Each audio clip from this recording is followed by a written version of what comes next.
Hey guys, how you doing? Right here again. If you'd like to subscribe, it's Nitro Kyosho. For anyone who has been asking, I currently shut down my Nitro Kyosho community page on Facebook due to just being too busy to handle 2 Facebook pages and YouTube and answering all the questions. So it's currently unpublished, guys. Whether I put it back up or not, I don't know, but we'll see down the road. It just got to be too much. Anyways, I got this. I'm very excited. I got the Spektrum Dx9 here from Healy Direct, thanks to my good friend Longvu. And I'm not going to do a versus video. You see 2 remotes here. I only have this one here for the purpose of showing you guys and talking very little about it. This is the DX7S. I originally started years ago with a DX6i. Had very good luck with it. Never failed, never had any problems. I decided to go to DX7S, had a little bit more capability, smoother gimbals, and a little bit nicer, and now upgrading to the Spektrum Dx9, which I'm very excited about. Actually the DX8 really revolutionized the industry when it came out, guys, and now this one took it to a new level. And they also have a new DX7 out and a new DX6, which has a lot of capabilities of this, Horizon Hobby tells me, with the exception of a couple of channels missing. You know, having a 6 or 7 or opposed to a 9 channel, which gives you just a little bit more flexibility down the road if you want to do this or that. Like I said, I'm not going to do a versus video on this because there's really no sense in doing that. I just wanted to show you what I was had and going to. I'm going to read you some of the key features here, guys, that they have in the manual. One thing with this, when you wanted to switch models, you kind of either had to you could hold the clear and the back button together to switch models, or you basically had to turn it off, hold the wheel down, and then turn it back on, which was kind of a little bit of a pain in the butt. They changed that. The new transmitter here does not have, you don't have to deal with that anymore.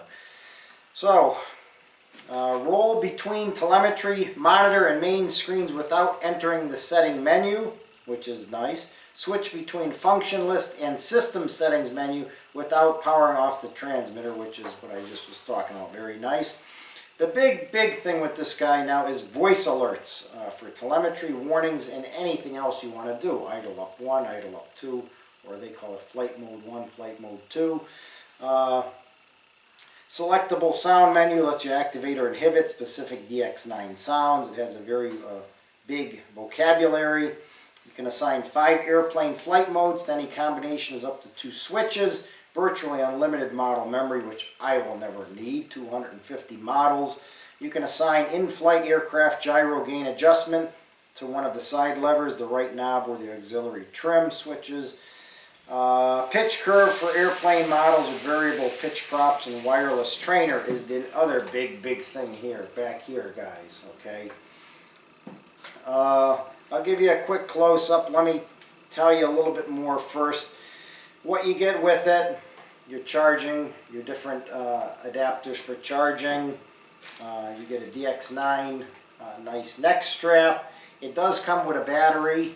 It comes with a 2000 milliamp LiPo, guys. I put 4000 in it, a little wrench for working on it, and an SD card. Okay, and it comes with obviously the manual and a very nice set, which you guys always know I love sticker sheets to show your colors. And the main features, guys, those are some of the main features, basically the changes that were made from the 8 to the 7 to the 9.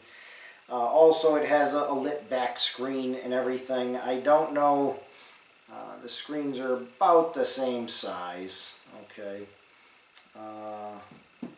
And it has the comfort rubber grips in the back like this one did too. This one has the metal handle in the back. They've switched to a plastic. The antenna feature is definitely nice. A lot of guys would snap these off. I had somebody at the field kick mine and broke the antenna, and I had to replace it.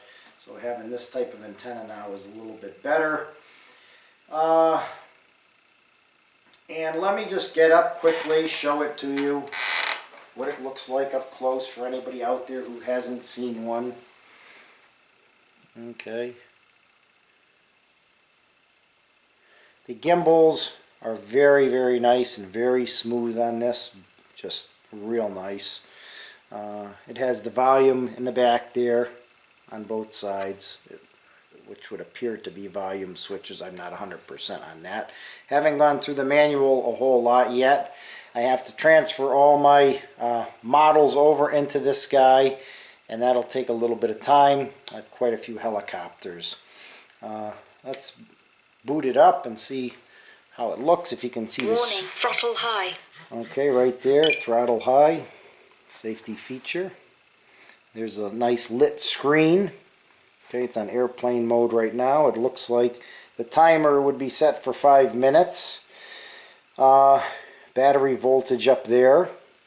Okay, and the screen, the one thing about these guys, it's basically got the same kind of screen. They all follow the same pattern. So if you've had one and you buy another one, you're not going to be pulling your hair out trying to figure out what to do. Okay, so everything right in there for you. Okay. As far as any extra buttons, the one other nice, talking about some of the key features, guys, to this one thing that kind of always hurt a little bit with this one was not having two idle ups. You know, you have your normal flight and one idle up. So this gives you a little bit more flexibility, so you can set if you want an 80 flat or 100 flat, or you want to jump between them. It just gives a little bit more flexibility. So you know, as far as the bodies are basically similar in size and everything. You hold this one and it's comfortable, and you hold this one, it's very comfortable. I did hold a Dx9 my friend had, and that one did feel a little bit different than these two models here, and that's why I kind of wanted this one. It definitely seems as comfortable to hold as this, my old one. And as far as that, I mean, the lit screen, I know the Dx8 came with the lit screen, which is nice if it starts getting a little dim outside and you're going to fly at night or doing night flying. That's definitely a nice feature. Whether it's a battery drainer, I don't know, you can probably dim it down or possibly even shut it off. I don't know about that, I'll have to check into that. But comfortable, the gimbals are very smooth on this, guys. Comparing it, and I don't want to compare them, it's not a versus video, but definitely feels a little bit smoother. A little bit. Okay. But you know, definitely it feels exactly the same in the hands, which is, it's going to be nice. I can already feel that, so that's a nice thing there. As far as buttons, there's obviously more. There's more things you can switch and change on this one. Like I said, I'm not going to get too much into that. The key features that I read off, those are the key changes, guys, between them. So you're getting a lit screen, you're getting you know, the voice alerts is probably the biggest thing to boast about. It's going to be really nice to know what you're doing and not have to look down on the screen. One nice thing about this was it gave you the throttle. As soon as you hit quarter throttle, it would start the timer going. The old DX6 didn't have that. You'd be looking down trying to figure out what was going on with that. So these definitely make it easier for a pilot, safer for a pilot to fly with. And I think I'm going to enjoy it. I'll give you definitely a review on it, guys, when I actually use it. And but as far as the programming features are similar. If you've had one, you'll had another. You can go through them and you're not going to be pulling your hair out, like I said. So that's the stuff that you get with this guy. Those are the key features they put in the book here. I think that I've had good luck with Spektrum, guys. I've been using them for years, even on my nitro car.